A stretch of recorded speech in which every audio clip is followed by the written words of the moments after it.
से 15 साल पहले हीरो ग्रुप ने होंडा से अलग होकर आगे का सफर अकेले ही तय करने का फैसला किया। लेकिन अब सवाल यह है कि जिस होंडा की टेक्नोलॉजी ने उन्हें दुनिया की नंबर 1 टू व्हीलर कंपनी बनने का मौका दिया, क्या उनसे अलग होने का फैसला आज हीरो मोटोकॉर्प पर भारी पड़ने लगा? जिस स्प्लेंडर, पैशन और HF डीलक्स जैसी बाइक्स के दम पर हीरो ने सालों तक इंडियन टू व्हीलर मार्केट पर राज किया, आज उन्हीं बाइक्स के BS6 मॉडल से लोग परेशान क्यों हैं? जिस कंपनी की 12 करोड़ मोटरसाइकिल्स रोड पर हों, जिनकी 2 वर्ल्ड क्लास R&D सेंटर्स हों और जो हार्ले डेविडसन जैसी प्रीमियम बाइक को प्रोड्यूस करती हो, वो company Indian two wheeler market में अपने गिरते मार्केट शेयर को रोकने में नाकाम क्यों हो रही है? कभी हीरो होंडा की साझेदारी ने 55% मार्केट पर कब्जा जमा रखा था और अलग होने के बाद भी हीरो के पास 45% का मार्केट शेयर था।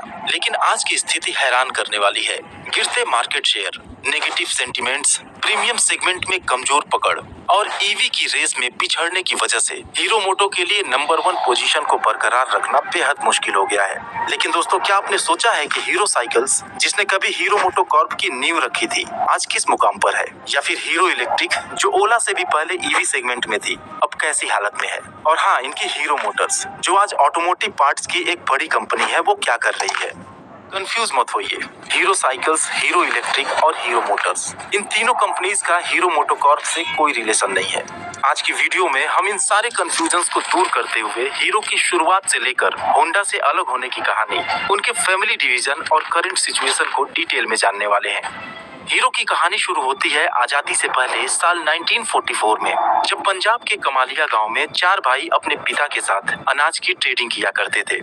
देश में माहौल ठीक नहीं था और लोग अंग्रेजों के खिलाफ सड़कों पर उतर आए थे। उसी दौर में वो चारों भाई परिवार के साथ कमालिया छोड़कर अमृतसर आ गए और नए सिरे से जिंदगी शुरू करने की कोशिश करने लगे। चारों भाइयों के पास कोई डिग्री तो नहीं थी, लेकिन बिजनेस की अच्छी समझ थी। उन्हें लगा कि आजादी के बाद साइकिल के बिजनेस में अच्छा ग्रोथ देखने को मिलेगा, क्योंकि उस दौर में ज्यादातर साइकिल्स इंपोर्ट की जाती थी और महंगी होने की वजह से लोगों की पहुंच से दूर थी। हालांकि कुछ इंडियन साइकिल कंपनीज भी मौजूद थी, लेकिन उनकी क्वालिटी विदेशी ब्रांड्स के मुकाबले कहीं भी नहीं टिकती थी। ऐसे में एक सस्ती और मजबूत साइकिल बनाने का बिजनेस उन्हें काफी फायदा पहुंचा सकता था।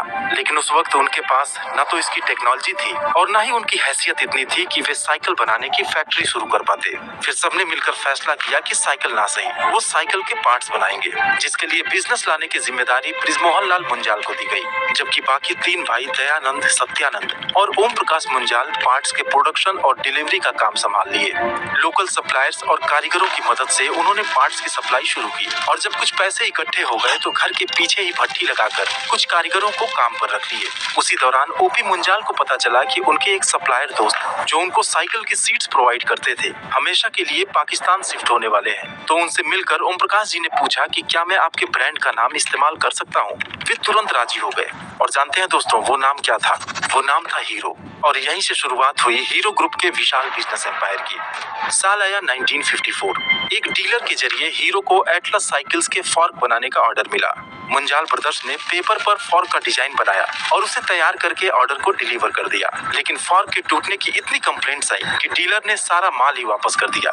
लेकिन मुंजाल ब्रदर्स हिम्मत नहीं हारे, डिजाइन पर फिर से काम किए और उससे मजबूत फॉर्क तैयार करके डीलर को फिर से सप्लाई की। इस बार कमाल हो गया। फॉर्क की क्वालिटी इतनी अच्छी थी कि उन्हें साइकिल के हैंडल्स, मडगार्ड और बाकी बचे पार्ट्स के भी ऑर्डर्स मिलने लगे।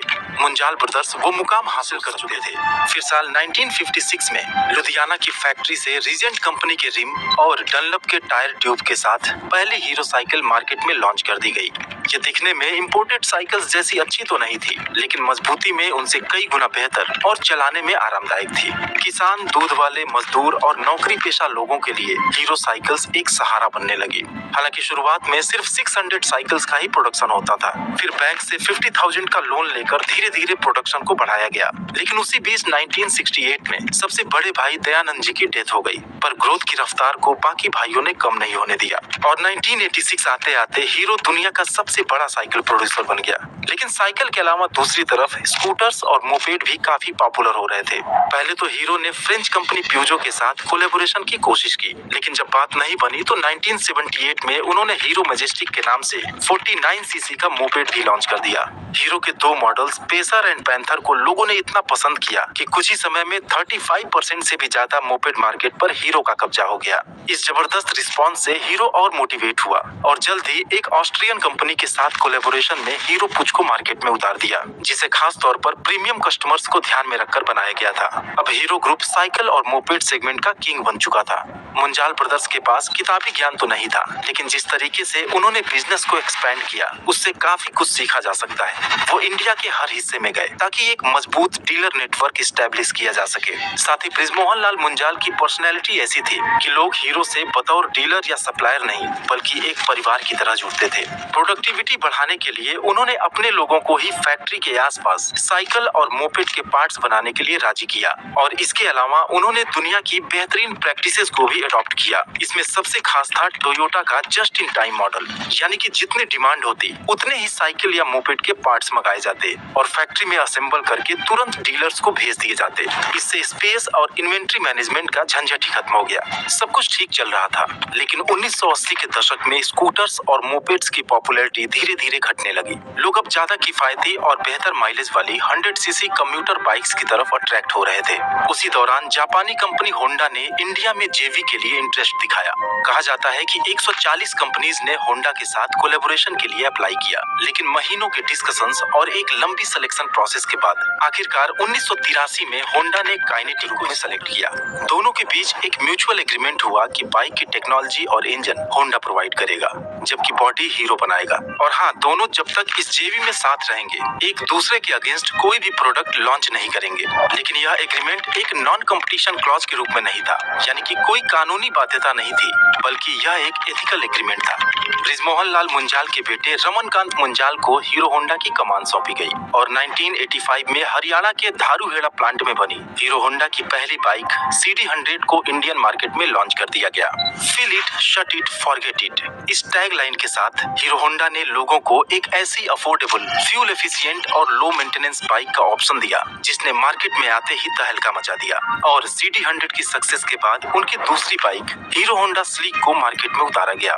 फिर साल आया लिबरलाइजेशन का, जहां एक तरफ बाकी सारी ऑटोमोबाइल कंपनीज विदेशी ब्रांड्स के आने से तगड़ा कंपटीशन फेस कर रही थी, वहीं हीरो होंडा की सेहत पर इसका कोई असर नहीं पड़ा।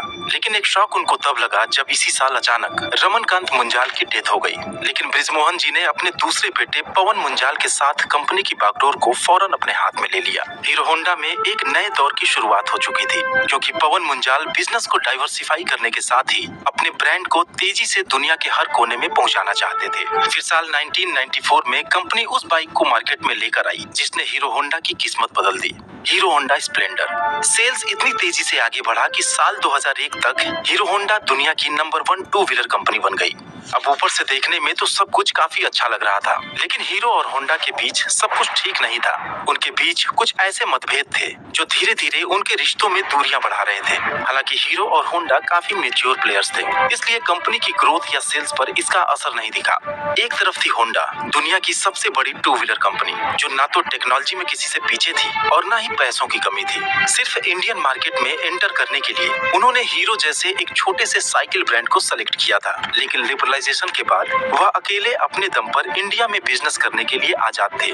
दूसरी तरफ था हीरो, जिसे होंडा ने ही इस मुकाम तक पहुंचाया था। लेकिन जब वो इंडिया के बाहर भी अपने बिजनेस को एक्सपेंड करना चाहे तो होंडा उसमें रुकावट बनने लगा, क्योंकि कुछ पड़ोसी देश जैसे नेपाल, श्रीलंका और बांग्लादेश के अलावा हीरो होंडा की बाइक्स को एक्सपोर्ट करने की इजाजत नहीं थी। इसलिए हीरो ग्रुप को लगा कि अगर आगे बढ़ना है तो खुद का इंजन डेवलप करना होगा, और वो अपने प्रॉफिट का ज्यादातर हिस्सा रिसर्च एंड डेवलपमेंट पर खर्च करने लगे। यह देखकर होंडा को एहसास हुआ कि हीरो अब उनसे अलग होने की तैयारी करने लगा है। फिर क्या था, दोनों कंपनीज ने एक के बाद एक कुछ ऐसे स्टेप्स लेने शुरू कर दिए जिससे उनके बीच की दरार बढ़ती चली गई। जैसे कि साल 95 में होंडा ने श्रीराम ग्रुप के साथ होंडा CL कार्स इंडिया की शुरुआत की और होंडा सिटी को इंडिया में लॉन्च कर दिया। लेकिन 4 व्हीलर सेगमेंट के लिए उसने हीरो ग्रुप को कंसीडर तक नहीं किया। और रही सही कसर 2001 में तब पूरी हो गई जब होंडा ने काइनेटिक के साथ अपने जेवी को खत्म करके Honda motorcycle and scooters India के नाम से एक अलग ही कंपनी स्टैब्लिश कर दी और साल 2001 में होंडा एक्टिवा को मार्केट में उतार दिया।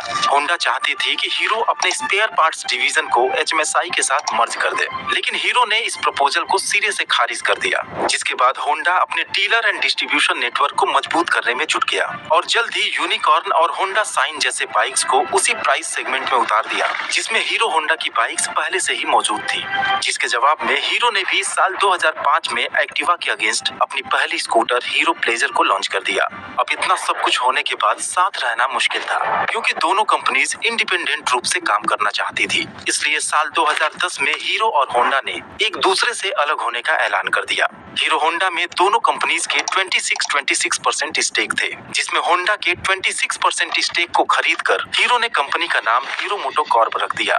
लेकिन ये साल सिर्फ हीरो और होंडा के अलग होने का साल नहीं था, बल्कि मुंजाल परिवार में भी प्रॉपर्टी का डिवीजन हुआ। सबसे बड़े भाई दयानंद मुंजाल के परिवार को मजेस्टिक ऑटो मिला, जो आज मोपेड के बिजनेस को बंद करके real estate and financial investments के फील्ड में एंटर कर चुके हैं। सत्यानंद मुंजाल को हीरो मोटर्स दिया गया, जो आज ऑटोमोटिव कंपोनेंट्स की एक लीडिंग कंपनी है। इसके अलावा हीरो साइकिल्स को ओपी मुंजाल ने संभाल लिया और बाकी बचा हीरो मोटो कॉर्प, जिसकी जिम्मेदारी ब्रिजमोहन लाल मुंजाल को दी गई।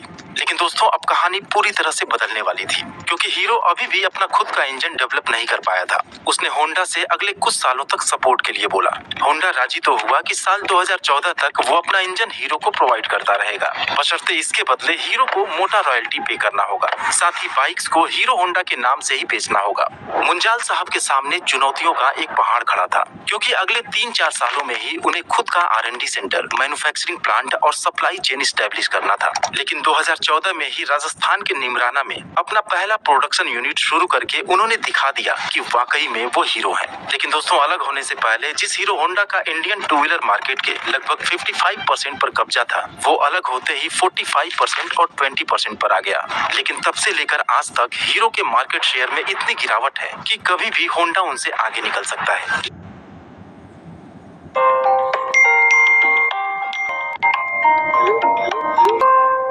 अरे यार,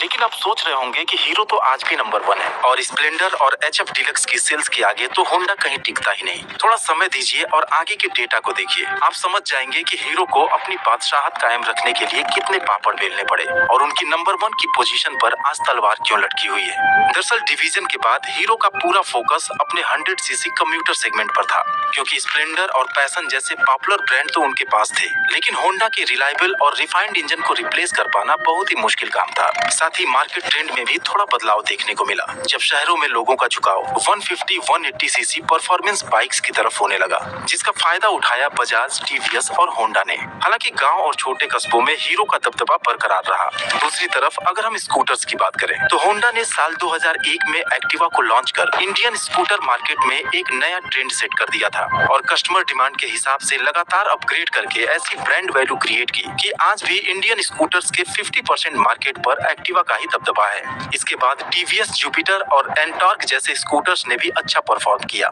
लेकिन हीरो मोटो इस सेगमेंट में भी कुछ कमाल नहीं कर पाई। हीरो प्लेजर को थोड़ी बहुत सक्सेस मिली, लेकिन उसके बाद मेस्ट्रो, डेस्टिनी और जूम जैसे स्कूटर्स भी उनका मार्केट शेयर 15-20% से ऊपर नहीं ले जा सके। रही बात इलेक्ट्रिक स्कूटर्स की, तो उसमें भी हीरो मोटो काफी पीछे रह गया।